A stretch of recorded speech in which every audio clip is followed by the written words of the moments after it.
Hey, Larken Rose here. Wanted to give an update on the interactive project thing I'm working on, which unfortunately doesn't have a title I like quite yet.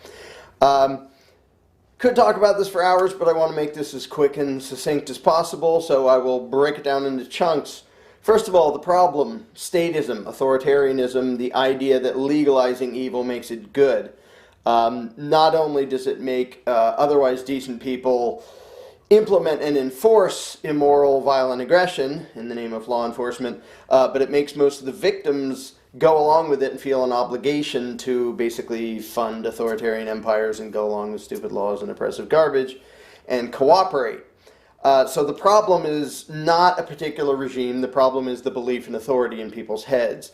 If that changes, the regimes end. Battling one regime at a time and dealing with it on a practical basis doesn't do any good, including revolution doesn't do any good as long as people believe in authority. They're just going to build a new one. So, ending the belief in authoritarianism in the general public is the only solution, the only long-term solution to tyranny and oppression. Now, there are challenges to getting this done if you approach it from a practical standpoint and say, well, we think that arranging society on a voluntary basis without a ruling class would work better than having a ruling class as we have now. That approach doesn't work on very many people for several reasons. First of all, people are scared of the unknown.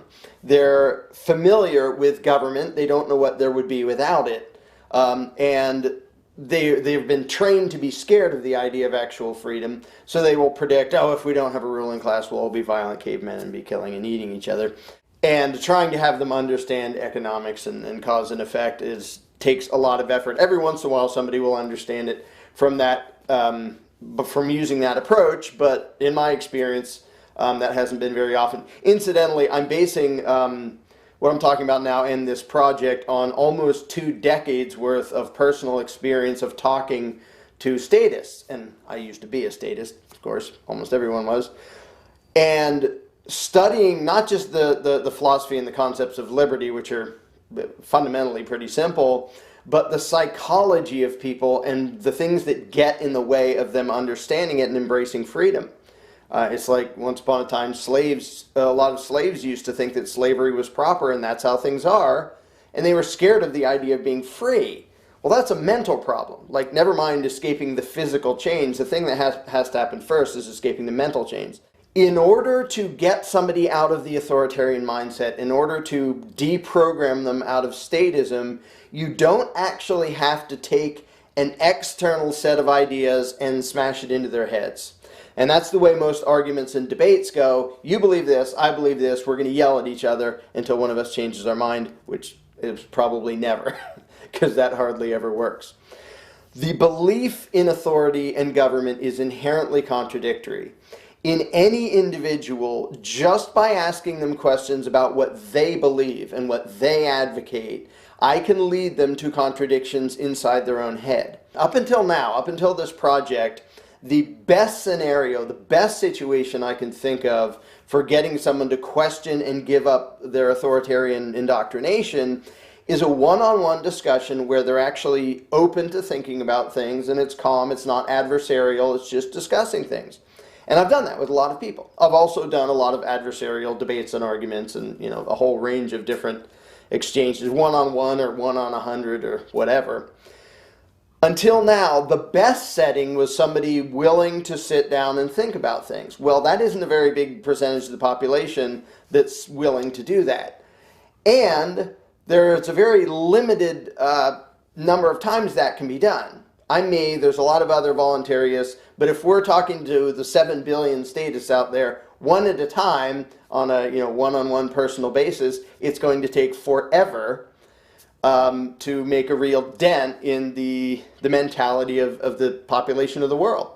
And having a little handful of voluntarists here isn't going to help much if there's a whole world of statists with tanks and bombers that say, oh, nasty voluntarists, let's go blow them up.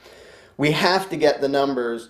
Until now, I assumed, or until recently, I assumed that there wasn't really a way to replicate what I did in person, which is walk people through these lines of questioning, because they'll bring up concerns and they'll answer different ways, but I can always lead them to the contradictions inside their own head. And I don't even have to point out the contradictions. in their own head. So now I'm going to get into what this project actually does, because it is several steps better than the best one-on-one discussion could ever be, like the best one-on-one discussions I've ever had with people. The success rate I've found when it can actually be one-on-one and calm and not adversarial is pretty dang high. Well, this project will be way better than that. And the important thing is it can be replicated for 7 billion people at a time. And each person, it's a unique experience. It's not somebody just listening to a speech or reading a book or watching a video. It's actually an interactive thing where they guide the direction of the discussion, where their answers and their beliefs and their preferences and their values are the deciding factor in what they're going to advocate and believe in. So this project is going to be basically a discussion that anybody can do online, on their computer, on their iPhone, on their whatever, anything that it connects to the internet, and it's a back and forth discussion. Now, there are a lot of things about this that are not just philosophy, because if you tell somebody, hey, let's have a philosophical discussion, 99% of the world already tunes out. They don't care, they don't want to hear about it. They don't want to think about anything, that's too inconvenient. This thing will sort of have the visuals of a video game. It will take place in a three-dimensional world, and it's very important that there are interesting visuals for people to follow along while they're thinking about things. So this thing is very visual. It takes place in a three-dimensional world. I'll show some examples of a thing I did ages ago that has nothing to do with this project, but it shows the computer-generated virtual reality and how you move around in the world. But this thing will basically be a model of the inside of your own brain. It's basically inviting the person to take a tour of their own brain and their own belief system. And it doesn't quite put it this way, but the goal being to see if there are contradictions that are making you, the user, not be in line with what you actually want, with what you actually believe. And so the tone of it throughout is not your belief system sucks, you're a bad person. The tone is there may be things that you've been raised to believe which actually get in the way of your goodness and your virtue and your good intentions and what you want the world to be. There's two huge amounts of work that have to be put into this. One is the flow chart. It's like an if-then chart. It's basically, it will ask a question and they can answer yes or they can answer no, or they can ask for elaboration, or there's some other options. But basically it breaks it down to simple things and then they answer yes or no. And there's a flow chart. So, well, if they answer yes, well then the next question is this, and then it's yes or no, and the next yes. So it's a flow chart that spreads out so anybody can answer any of the questions any way they want. And for any individual user, it feels like a linear back and forth discussion that follows. Each question depends upon the last answer he gave. And so you have this big flow chart and all the directions it can go, but for any given individual, it'll go one way and it'll feel like a back and forth discussion. I already have a narrator, female narrator with a nice voice, because psychologically that makes a huge difference. People are less likely to feel argumentative, having this calm discussion with a female narrator voice than they are with me, for example. People are familiar with the video, The Philosophy of Liberty, which has been around forever. I think one of the brilliant things about that is it breaks it down into these simple little cartoon character representations and explains liberty and self-ownership in a way that you kind of can't miss. It's the visuals are memorable, very simple, but very memorable, and it just makes the concept so clear. And I think just hearing concepts in words registers in people's brains so much less than if you have a visual concept. You hear the words, you see the concept, you see the representation in front of you.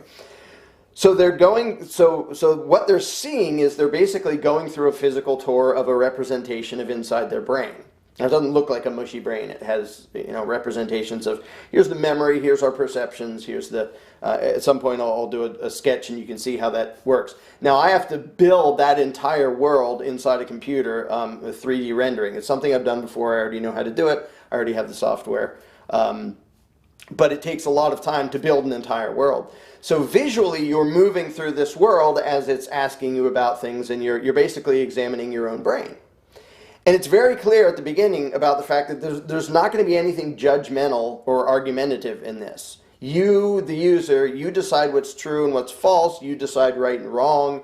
You decide all of that. It's just a tool to let you look at your own brain. And the only reason that works is because you cannot be a statist without having giant contradictions. So it gently leads them to their contradictions and then lets them decide what to do about it. It never like jumps out and go, haha, that's a contradiction. It doesn't do anything to make them defensive. And the fact that there isn't another human being there, the narrator never says I or me, never argues anything. It's just asking questions, leading people through. The narrator doesn't even have a face. It's a voice that guides you through this 3D world. And you're always in charge, so they never have to feel defensive. And it says up front that if, you can try on an answer and later you can go back and change your answer.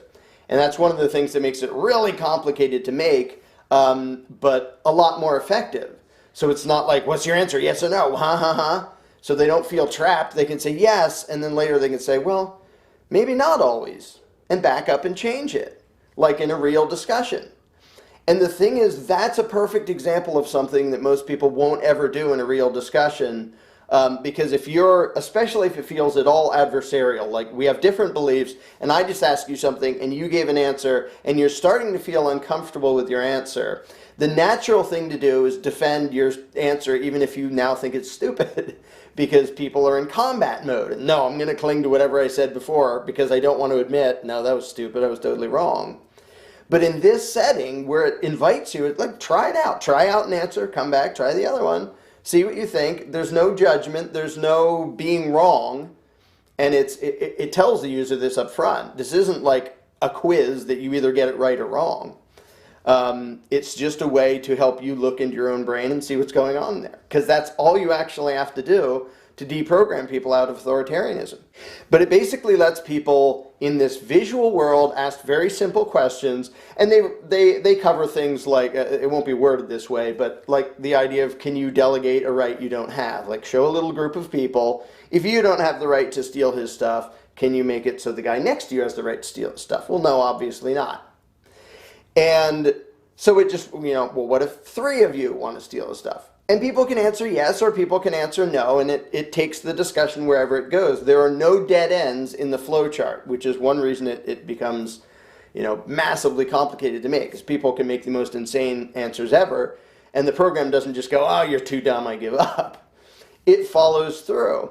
The only way to all the way finish is to be consistent inside your own head. If you give inconsistent answers like, well, I don't have the right to rob my neighbor, but I do have the right to give a politician the right to rob my neighbor and give it to me.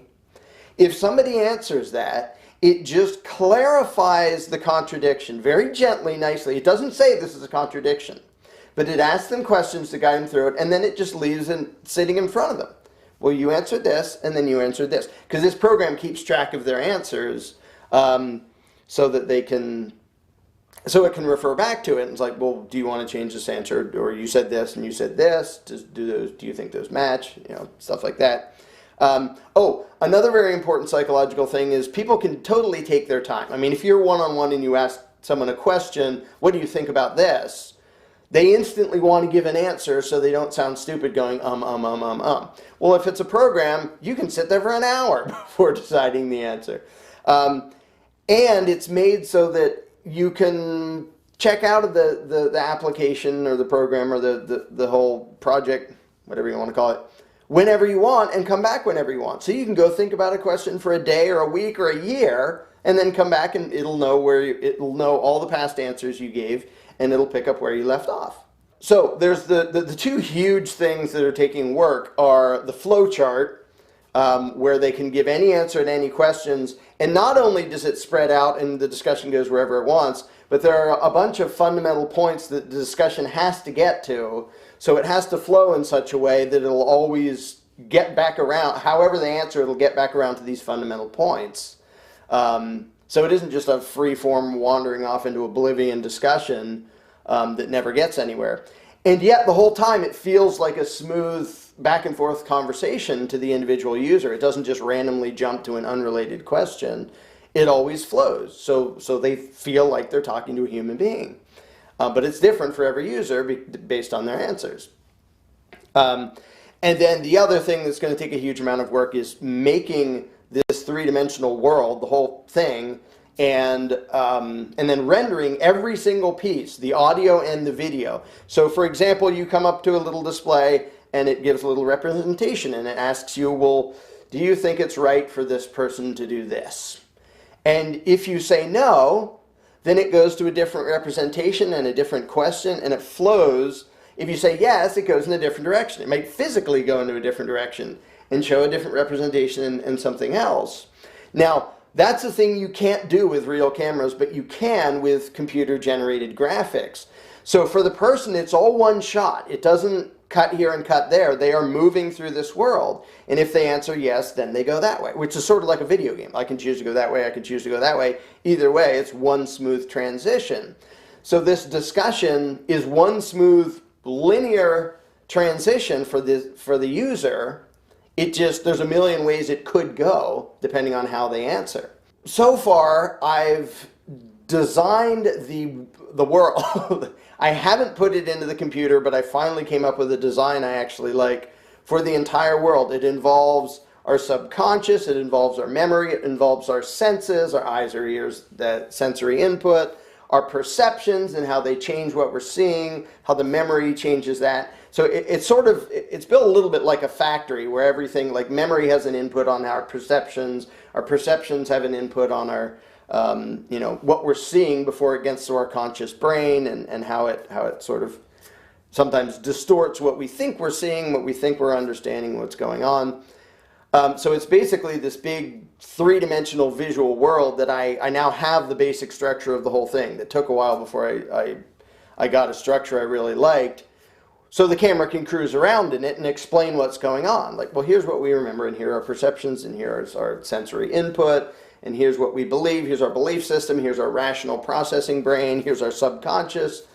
All of them like different shapes and images and colors and textures and stuff to keep it clear in people's heads. Again, it's one of those things that's ridiculously complicated to make, but it feels really simple and straightforward for the user who does it. To him, it's just a back and forth discussion in this cool 3D world where he talks about concepts and he examines his own thought process. I'm not saying it's wrong to argue the practical side or, have those debates or those concepts, but we have to keep in mind human psychology. And if we can't get past all the psychological hurdles to people thinking about this, we lose. It doesn't matter that we have reason and morality on our side. We freaking lose if we can't get people to think about it. And I think this project will do better than anything I've ever seen or ever heard of at getting the maximum number of people to actually think about these things. The 3D world, now that I finally have the general setup, I have to build it inside the computer. So I just have scribbles and sketches, and maybe I should show some of them at least, although they're ugly because mostly it's just notes to myself of how all the pieces fit together, and just build this. It's almost like a city. A three-dimensional city consisting of all the parts of your brain and how it works. And then the flow chart, the major skeleton is basically done. And by that I mean there are a bunch of pieces that we have to get to. All right, we have to cover this topic. So inside that topic there'll be the little flow chart. If they answer yes, you go this way. But you have to get to each one of those topics. So I have all those topics and the order in which it gets from one to another to make it a realistic flowing conversation, no matter what their answers are. So they can answer at random and it'll still be a flowing conversation, which will get to all the necessary points instead of just wandering off onto a tangent and never coming back. And again, I already have a female narrator I want to use for this. And we will record everything so that it's perfect. In a live discussion, you don't get to sit there for an hour thinking, what is the perfect way to word my next question? In this, you do. And for the user, it's real time. He doesn't have to sit there for an hour waiting for it. So it will be the perfect interviewer. Totally gentle, totally passive, not argumentative. Aside from it being, visual, so it's memorable and all that, and gentle, so it's, people don't need to be defensive, they don't need to feel rushed, any of that. They do it one at a time, at their pace, however they feel comfortable. But the challenge was always, well, how do you repeat that? Because if we do that one at a time, yay, I just talked to this person for a couple hours and now he understands that government is bogus. Meanwhile, how many thousands of statists just got born? Or thousands of people who are going to be made into statists? We're kind of doomed. And it is spreading quickly, so we're not really completely doomed. But way better than any movie, any video, any book, any article because those are all just unilateral monologues, and somebody has to listen to it and they're not engaged, and they can decide to pay attention if they want to, if they're interested. But it isn't really them. They're not in charge. It's somebody lecturing at them, and people naturally feel like, well, I have my belief system and you're throwing your belief system at me, so I'm going to be on the defensive because your belief system isn't mine. Well, this thing just completely doesn't end around and said, we're only talking about your system. There won't be an external belief system thrown at you here. This is just a way for you to look at your own. So I know how to do it. I already have the software. I don't need any of that. I don't need any of the equipment. And I can do it myself, but it will take a lot of time and effort because I want it to look really good. I want it to look like a studio quality movie that you're going through. Even down to having a music soundtrack, and I have the stuff to do that, so that it feels like a three-dimensional virtual reality movie, only you're guiding where it goes because you're the one answering the questions, and that determines where it physically goes inside this world and where the discussion goes, and what the next question is and all of that. So that's the situation. Again, it's a massive project, and for a while it got bigger the more I thought about it. But I have made a bunch of progress now, and I will keep working on it as fast as I can, as much as I can, depending on how much time and energy I have to put into other stuff to make money and pay bills and stuff. But I really think, and I would never do a project this enormous if I didn't, because it'll be another year before this thing is done. If I didn't believe that it really will be more effective than a one-on-one discussion, than me having a one-on-one discussion with somebody. Having 20 years of experience doing that, this will still be worlds ahead of that and way better than that. And instead of one person doing it at a time, 7 billion people could do it at a time. One of the main goals is to have it be so interesting and fun and stuff that people tell other people about it, so you don't have to advertise. Oh, it's free to everybody too. Anybody can just get it and do it for free. But I want people to go, this is so interesting, here, check this out. And people who are already voluntarists can say, here, just do this. Like, you don't have to argue with me and throw things at me and tell me how the world will come to an end without a ruling class. Just do this thing and examine your own belief system and then get back to me and tell me what you think. It can be totally passive invitation. It's not, this will prove you wrong, because that's not at all what it does. So, all right, that's enough ranting for now, but that's where the project stands and kind of what it's all about. Again, there are a million little details because each little thing takes into account psychology and what makes people's brains shut down and what makes people's brain open up so they can think about stuff.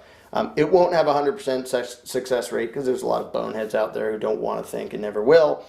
But I think it'll have a way higher success rate than anything else that I've ever heard of or ever seen.